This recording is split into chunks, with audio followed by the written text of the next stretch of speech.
Opa. Tá, agora tá gravando, né? Apareceu para vocês? Sim. Beleza. Obrigado por lembrar, hein?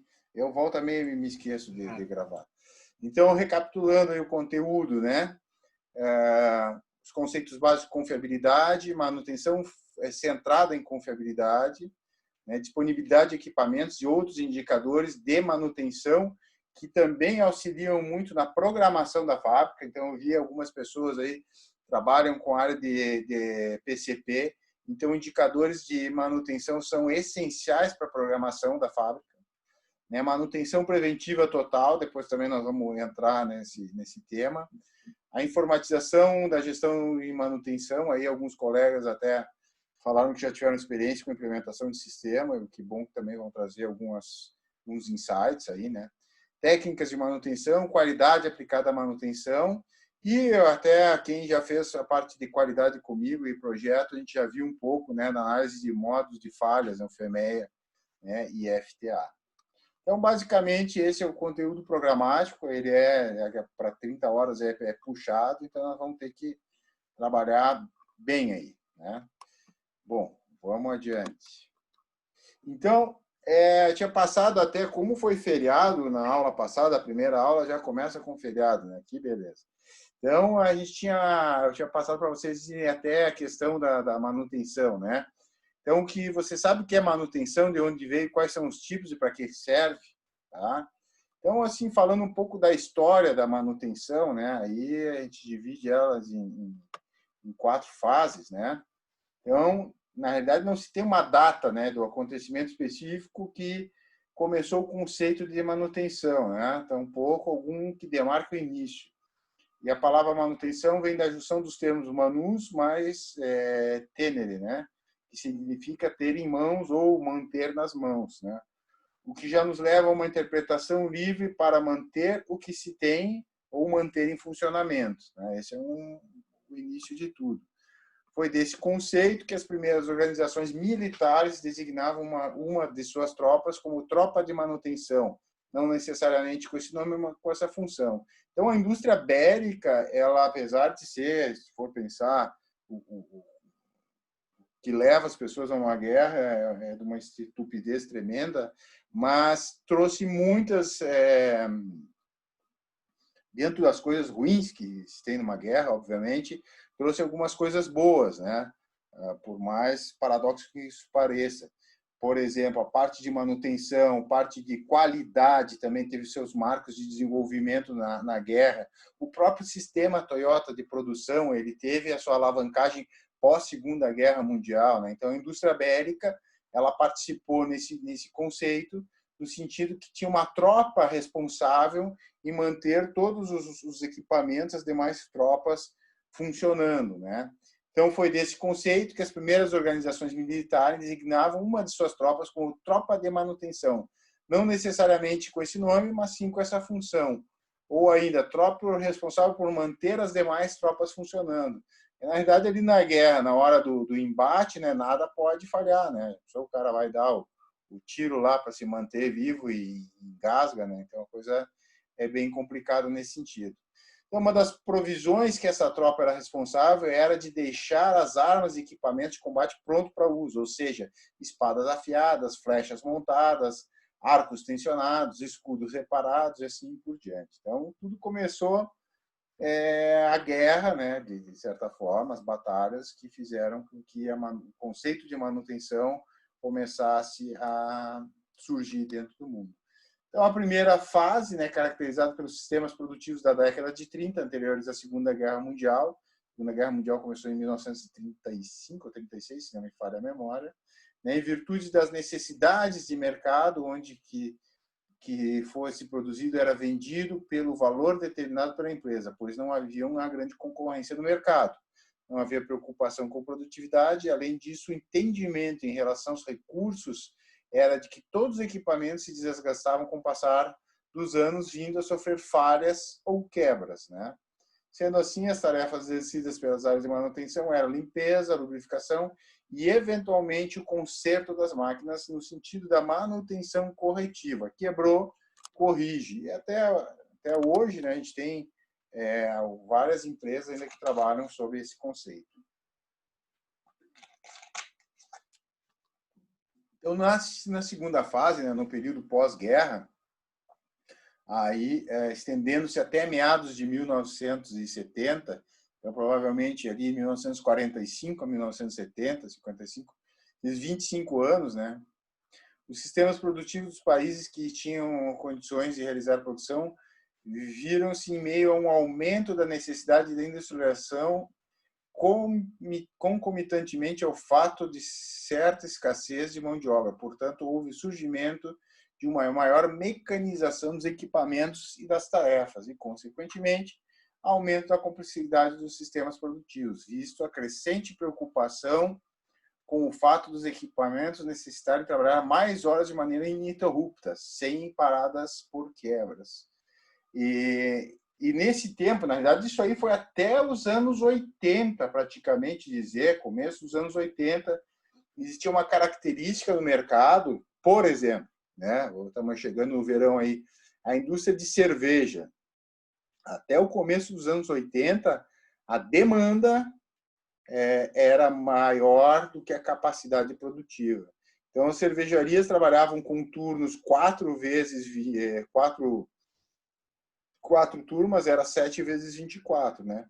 Estamos, nesse momento, em algumas empresas do segmento, até o pessoal da Tramontina aí que está me ouvindo, me corrija se eu estiver errado, porque eu tenho contato com outros colegas aí que trabalham, que estudam na FISUL, que também trabalham na Tramontina. Em alguns setores aí da empresa está acontecendo isso, né? 7 vezes 24, certo ou errado?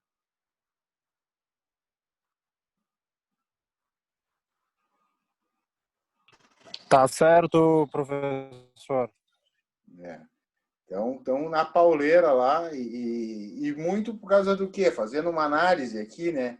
Houve uma injeção de dinheiro nas classes C e D, vamos falar assim, por causa dessa questão da pandemia, por parte do governo, que criou, né, além da demanda reprimida que houve aí em relação à parada, né, do blackout, do lockdown, houve daqui a 10 minutos vai cair fora, o pessoal chama vocês de novo. Houve também deixa eu botar aqui no cronômetro. Houve também uma demanda retraída e agora a demanda aumentou muito. Associado a isso, então, caiu a capacidade produtiva, principalmente de aço, tem uma falta de aço tremenda no mercado. O aço, eu acredito que vai girar em torno aí nas usinas, no mínimo um aumento no ano de 40%, né? Problemas sérios de embalagem também estamos começando a encontrar. Então, essa coisa maluca, né, que era ter mais demanda do que oferta, estamos nesse momento passando por isso. Quanto tempo vai durar? Não sei, mas estamos passando, né? Essas novas necessidades foram palco do surgimento de uma sistemática que procurasse se antever e prevenir falhas nos equipamentos. Aí isso começou a surgir o conceito de manutenção preventiva, prevenindo a falha, baseado na confiabilidade do recurso aliado às atividades de planejamento e controle de produção e o aparecimento do registro eletrônico das atividades produtivas com uso de computadores. Isso foi depois, né? Mais ali depois dos anos 80. Facilitando certas análises de informação de históricos e atividades realizadas. Esses fatores todos juntos provocaram um grande aumento nos custos de manutenção, passando a ser objetivo de maior controle e preocupação dentro dos sistemas produtivos. Na terceira fase, aí, já nos anos 70 e em diante, né, a gente teve ali o aparecimento e disseminação das sistemáticas produtivas vindas do Japão. Na realidade, começou no Japão pós-Segunda Guerra Mundial, né, chamado Lean Manufacturing, ou Just in Time. Oi?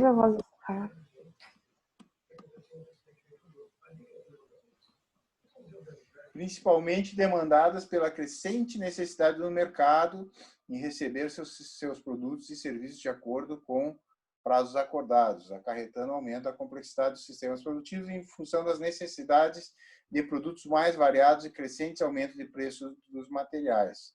Na realidade, assim, né? Vamos lá.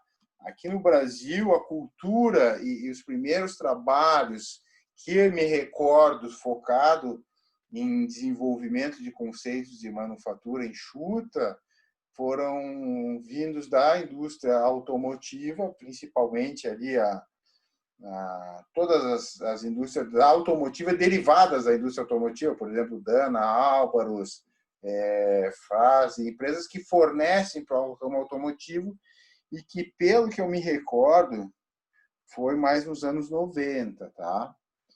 Forçando o acréscimo da necessidade de estoques cada vez menores de matérias-primas, aliado a uma urgência na redução dos custos de manutenção.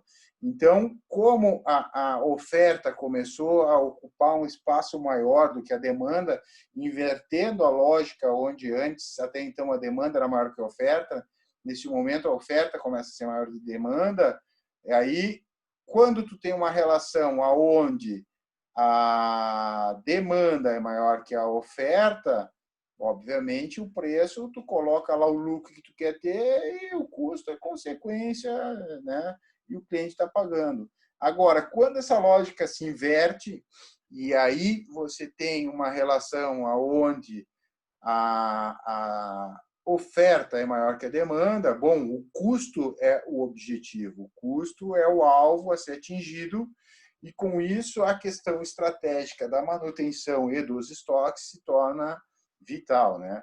Então esses fatores geraram a necessidade de maior precisão de previsão, sendo ela a manutenção preditiva do momento da parada do equipamento e da tarefa e o custo da manutenção envolvida para tal, criando efeito de realizar somente o que fosse necessário para garantir a não parada dos recursos e a confiança de que estavam trabalhando no momento onde fossem demandados. E a quarta e última fase, né, que vamos dizer assim, foi por meados dos anos 2000, fomentada pelo grande aumento da globalização, né, que afeta diferentes formas do mercado, o que pode adquirir produtos vindos de toda a parte do mundo, né, e sistemas produtivos que podem enviar seus produtos para diferentes mercados. E estamos passando agora por um momento onde cada vez mais isso está ocorrendo, não só no sentido de todas as empresas estarem conectadas com todas as partes do mundo, e também a compra e venda de empresas para matrizes de outros países. Então, isso cria também, em alguns momentos, um choque de cultura. Então, vai uma dica para vocês aí também. Como é que é o nome do filme, cara, que assisti o documentário, ganhou o prêmio do maior documentário? A Fábrica, eu acho que é, se não me falha a memória, tem no Netflix. Tá? A história da fábrica, foi fechada uma fábrica da General Motors nos Estados Unidos e uma fábrica chinesa, é uma história verídica, um documentário, parece até cenas reais, comprou essa fábrica e começou a trabalhar. A princípio veio só os principais executivos, né, CEO e tal, e aí, cara, ele deu um monte de problema e depois vieram todos até, vamos dizer assim, cargo de supervisão ou liderança, tá? Assista esse documentário que é bem interessante. Aí tem todo esse choque de cultura, né? Que os norte-americanos tinham como é que é, o sindicato, lá na China não tinha, e os caras tinham um regime de trabalho quase próximo a uma escravidão, os caras iam ver a família deles uma vez por ano, então é bem interessante, né? E agora isso também, de certa forma, obviamente respeitando suas devidas proporções, começa a acontecer também no mundo, né? Então, gerando um controle cada vez mais rígido sobre os custos envolvidos na execução dos produtos e serviços. Então, essa globalização, de certa forma, resulta na rápida e alta disseminação de informação, praticamente em tempo real, até para efeitos de planejamento de fábrica. Às vezes, os caras planejam uma fábrica do outro lado do mundo, né? Sobre produtos e serviços gerada pela velocidade e facilidade de acesso a dispositivos eletrônicos conectados à internet, o que também facilita a aquisição e disseminação de dados e informação não somente para o mercado, mas também dentro do próprio sistema produtivo, melhorando a possibilidade de acompanhamento e controle da situação de praticamente todos os recursos produtivos.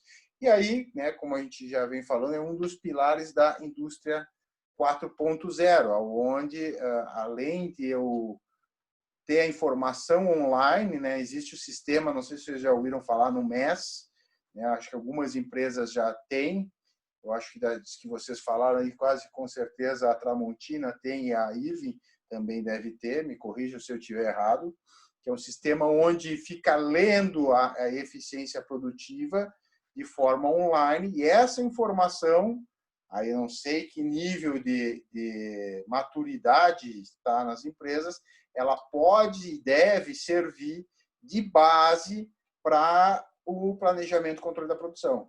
Então, quando a gente fala em planejamento e controle da produção, o requisito manutenção deve estar fortemente atrelado a essa questão também, pois a parada por manutenção, se caso ela vier ser programada dentro do horário de trabalho, deve ser desconsiderada como tempo disponível para efeitos de programação da produção. Então, esses fatores formaram a necessidade e a facilidade de criação de gestão de indicadores de controle referente aos recursos produtivos demandados do mercado, em alguns casos, informações vindas da própria concorrência ou de organizações externas, tais como fornecedores, operadores logísticos, possibilitando e favorecendo a prática do benchmark. Daqui a pouco vai cair fora, pessoal. Então, dentro da quarta e última fase, né? Algumas literaturas dão conta, inclusive, da quinta até a sexta fase, que é as sistemáticas de manutenção, e que outras literaturas apontam com efeitos da própria quarta fase, visto que a implementação dos conceitos de conectividade, como eu falei para vocês, vindos da indústria 4.0, né? Através de softwares supervisórios, controle de equipamentos, né? E um refino cada vez maior dos controles orçamentários e de produção também. Tá? Utilizando essa informação como ponto crucial para a tomada de decisão. Tranquilo, pessoal? Até aqui?